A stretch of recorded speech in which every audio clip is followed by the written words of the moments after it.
정확하면 60% 이상은 떠났겠죠. 못 기다려서도 떠나고, 솔직히 말해서 저 꼭대기로 가보면 예를 들어 화재가 나도 차 들어갈 자리도 없어요. 법원 분양가만 2배로 늘었느냐? 설명이 안 되는 겁니다. 여기 원주민들 중에 연세 있으신 분들 중에 5억, 6억 내라 그러면 재정 착률은 확실히 떨어지는 거예요. 오로지 그냥 투자자들의 놀이터? 이렇게 변경되는 거죠. 소방차가 진입할 수 없을 정도로 좁은 도로, 쓰레기만 난무한 빈집도 상당수입니다. 한 골목길에는 깨진 유리창이 그대로 남은 집만 서너 곳 가운데 한 곳 꼴입니다. 서울 강북 재개발 사업지 중 한남 3구역에 이어 두 번째로 규모가 큰 부가현 3구역입니다. 인근에는 지하철 2호선, 5호선 환승역인 충정로역과 5호선 서대문역이 있습니다. 이곳엔 무허가 건물만 총 327채로 알려져 있습니다. 구역 내 대로변에서 안쪽으로 깊숙이 들어가 보면 경사도 심하고 붕괴 위험도 큽니다. 부가현 3구역은 대지 면적만 27만 제곱미터입니다. 서울 강북권 노른자 입지로 꼽히지만 동시에 서울의 마지막 달동네라고도 불립니다. 정확하면 60% 이상은 떠났겠죠. 못 기다려서도 떠나고, 솔직히 말해서 저 꼭대기로 가보면 예를 들어 화재가 나도 차 들어갈 자리도 없어요. 여기가 주차 문제, 화재 방화, 그런 문제, 이런 문제 때문에 재개발을 해야지 되는 거예요.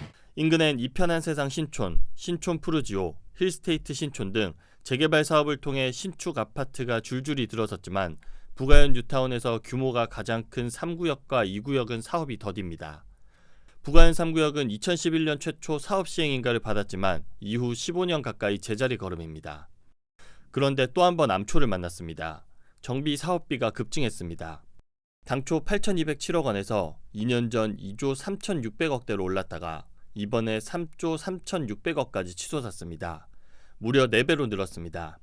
2011년 최초 사업 시행인가 당시 공사비를 3.3제곱미터당 300만 원대로 산정했습니다. 이후 최근 공사비 상승 등을 감안해 750만 원으로 재산정했습니다. 부가현 3구역은 지상 32층 아파트 47개 동에 4,739가구 대단지로 조성됩니다. 당초 계획인 최고 35층 3,633가구에서 1,106가구가 늘었습니다. 층수는 낮추고 가구 수는 늘어났습니다. 부가현 3구역 조합은 조합 총회 의결을 거쳐 사업비 인상을 승인했습니다. 그러나 일부 조합원 사이에서는 조합에 대한 불만이 커지고 있습니다. 평당 공사비를 750만 원 기준으로 조합원 평균 분양가가 59제곱미터는 약 8억 원, 84제곱미터는 10억 원으로 예상된다는 겁니다.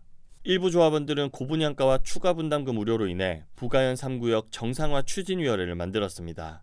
최근 사무실을 차린 정상화 추진위는 전용 면적 84제곱미터, 34평 조합원 예상 분양가는 5억 4천만 원에서 약 10억 원으로 늘어난다며 조합원들이 분담금 폭탄을 맞게 됐다고 밝혔습니다. 공사비 증액은 인정하지만 올라도 너무 올랐다는 주장입니다. 34평형 조합원 분양가는 10억이 넘어갑니다. 그럼 기존 2011년 대비했을 때 2배가 더 올랐다는 건데 2배 오른 만큼 사실은 분양가만 오른 게 아니고 세대수도 늘었어요. 계획이 바뀌면서.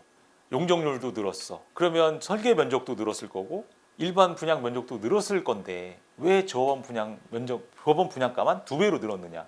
설명이 안 되는 겁니다. 정상화 추진위와 인근 공인중개업소 등에 따르면 조합원 종전자산 평가 금액에 따라 분담금은 가구당 최소 2억 원에서 많게는 5억 원 이상 부담할 가능성이 커진 것으로 보고 있습니다. 전 재개발 사업의 목적하고도 완전히 배치되는 결과라고 생각합니다. 재개발 사업의 목적은 주거 환경 개선이 최우선이지만 원주민의 재정 착률을 높이는 것도 하나의 큰 사업 목적이에요. 그런데 여기 원주민들 중에 연세 있으신 분들 중에 5억, 6억 내라 그러면 재정 착률은 확실히 떨어지는 거예요. 오로지 그냥 투자자들의 놀이터? 이렇게 변경되는 거죠. 아파트 분양권을 받을 수 있는 재개발 물건 가격도 크게 떨어졌습니다. 웃돈, 프리미엄만 10억 원에 달했는데 최근엔 5억 원대로 급락했습니다. 재개발을 마치고 30평대 아파트를 분양받을 수 있는 재개발 물건은 2년 전보다 절반 가까이 하락한 8억 원에 나와 있었습니다. 감정가가 2억 3천만 원 수준인 점을 고려하면 프리미엄은 불과 5억 6천만 원입니다. 지난해 약 7억 원 정도 프리미엄이 형성돼 있었는데 최근엔 1억 원 이상 하락한 급매가 있습니다. 인근의 한 공인중개사는 최근 조합원들 간 갈등 그리고 구청과의 갈등이 커졌고 공사비가 높아지고 추가 분담금을 갑자기 많이 내라고 하니 반발이 불거져서 매물이 좀 나왔다고 전했습니다. 구청은 현재 부가현 3구역 차기 조합장 선출을 위한 선거관리위원회를 구성하고 선거 시행 시기를 조율 중으로 알려졌습니다. 부가현 3구역 전체 조합원은 2,590명 규모입니다. 이 가운데 투표권이 있는 조합원은 1,900여 명입니다. 서대문구청 관계자는 사업비 증액만 보면 변화가 너무 크다고 볼 수 있지만 사실 8,200억 원은 2011년 9월 당시의 금액이라면서 13년 동안의 기간을 거치고 가구 수도 1,000가구 이상 늘어나면서 공사비가 증가한 영향이라고 밝혔습니다.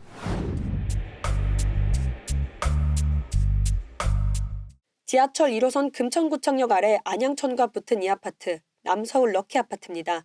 1982년 지어져 첫 입주 후 40년이 지난 금천구 시흥동 대표 재건축 단지 중 하나입니다. 최근 남서울 럭키 아파트 재건축에 동의한 주민들은 가구당 최대 8억 3천만 원의 추정 분담금을 내야 한다는 소식을 접했습니다. 이 단지는 전용 41제곱미터부터 66제곱미터까지 중소형 평형으로 구성된 총 986가구 소형 아파트입니다. 절반 이상이 전용 49제곱미터입니다. 최근에는 전용 49제곱미터 22평형 실거래가가 6억 원 선입니다. 집값보다 분담금을 수억 원 더 내게 생겼습니다.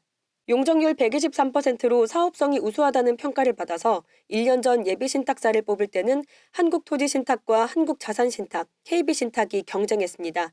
그런데 지난달 시행을 맡은 신탁사가 추진준비위원회에 추정 분담금을 전달했고 주민들이 부담해야 할 돈이 알려지면서 분위기가 달라졌습니다. 아파트 재건축을 시작하던 초기에는 분담금 2, 3억 원을 예상했는데 보다 많은 돈을 내야 할 가능성이 제기됐습니다. 이 추정 분담금은 아파트 공사비 850만 원을 토대로 계산됐습니다. 가장 작은 평형대인 17평 소유주가 신축 기준 가장 큰 평형대인 34평으로 가기 위해서는 8억 3천만 원을 내야 합니다. 현재 22평 소유주가 신축 24평을 받을 때도 5억 1,500만 원을 내야 합니다.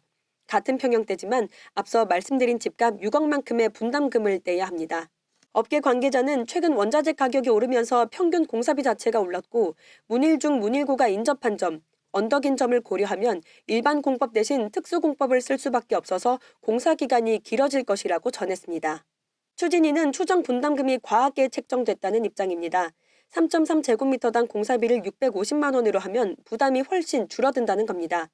추진위가 책정한 공사비 기준에 따르면 17평 소유주가 34평 새 아파트를 받을 때는 8억 3천만 원이 아닌 5억 8,600만 원만 부담하면 됩니다. 지금도 500만 원 후반대의 공사를 치는 데도 많거든요. 30층 미만으로 해서 얼마 전에 안산 같은 경우도 587만 원에 계약을 했어요. 신탁 방식으로 해가지고 하이브랜드 아닌 경우는 아직 높진 않아요. 추정 분담금이 수억 원 차이 나는 이유는 또 있습니다. 양측이 산정한 비례율이 크게 달라섭니다. 시행을 맡기로 한 회사와 추진위는 비례율을 각각 26%와 81%로 잡았습니다. 시행을 맡은 회사 측에 추진위와 비례율이 크게 다른 원인에 대해 질의했지만 답하지 않았습니다. 비례율은 일반 분양을 통해 얻는 수익과 공사비 지출 등에 따라 결정됩니다. 비례율은 조합원들이 소유한 부동산 가치를 인정해주는 비율로 높을수록 조합원들의 부담이 줄어듭니다. 주택의 감정평가 금액을 3억 원으로 가정할 때 비례율이 26%면 7,800만 원을, 81%면 2억 4,300만 원을 인정받습니다. 조합원 분양가를 8억 원이라고 가정하면 비례율이 26%일 때는 분담금 7억 2,200만 원을, 81%일 때는 5억 5,700만 원을 내야 합니다. 분담금이 예상보다 높게 나오면서 최근 추진위는 시행을 맡기로 한 회사 측에 MOU를 해제한다는 공문을 보냈습니다. 해당 회사 역시 2월 말 아파트 인근에서 운영하던 사무실을 철수했습니다. 너무 어처구니없이 많이 나온 것 같아서 이거가 안 될 것 같아요. 쉽게 업체를 바꿔야 될 것 같아요. 여기 직원도 있는데 그 다 무리가 아닌가 그렇게 생각하고 있죠. 분담금을 많이 내면 재건축 인기는 떨어질 수밖에 없습니다. 분담금을 내고 조합원 매물을 사는 것보다 인근 신축 아파트를 사는 게 낫기 때문입니다. 작년 10월 5억 1천만 원에 팔렸던 이 아파트 전용 41제곱미터의 최근 호가는 4억 8천만 원 부터입니다. 여기에 34평으로 가기 위한 추정 분담금을 더하면 10억 6,600만 원입니다. 금천구 대장주라고 꼽히는 금천 롯데캐슬 골드파크 1차 전용 84제곱미터의 올해 1월 실거래 가격은 10억 5천만 원입니다. 럭키 재건축 가격보다 1,000만 원 저렴합니다. 럭키 바로 옆에 있는 남서울 힐스테이트 전용 84제곱미터는 최근 9억 4천만 원에 팔렸습니다. 최대 8억. 그러니까는 누가 이걸 내고 여기를 하냐. 무슨 이득이 있어 조합원이. 물론 10년이 좀 넘었지만 하는 게 낫지. 말라고 나서 지금 10년도 넘었는데 앞으로 또 이제 지금 여기뿐만 아니라 금천구 전체가 다 재개발 재건축이 얼마나 많아요. 좀 많이 늦어질 것 같다. 지금 그렇게 봐요. 거래는 안 이루어져요 요즘은. 전국에서 재건축 바람이 불던 시기와 달리 현재는 공사비 상승으로 인해서 서울 강남에서도 재건축 사업을 중단하는 곳이 나오고 있습니다. 아파트 분양가를 높게 책정하기 어려운 서울 외곽의 재건축 사업은 더욱 어려워졌습니다. 사실상 재건축 시장에서도 입지에 따라 양극화 현상이 짙어지고 있습니다.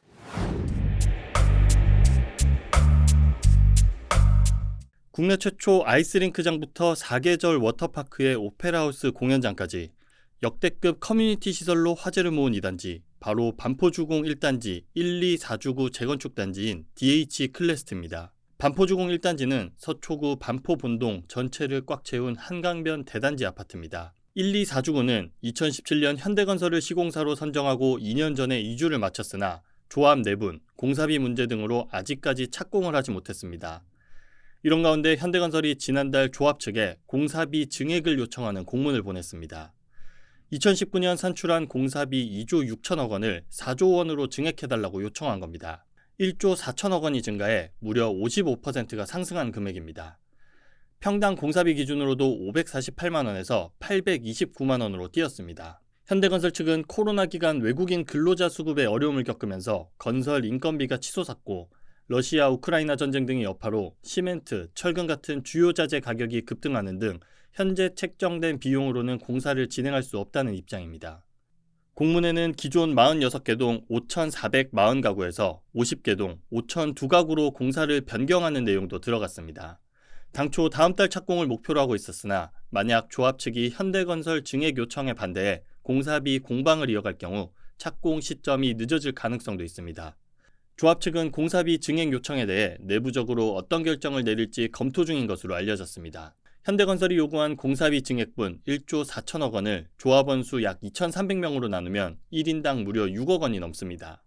공사비 협상의 난항이 예상되는 가운데 오는 3월 말로 예정된 착공 등의 일정은 줄줄이 밀릴 가능성이 큽니다.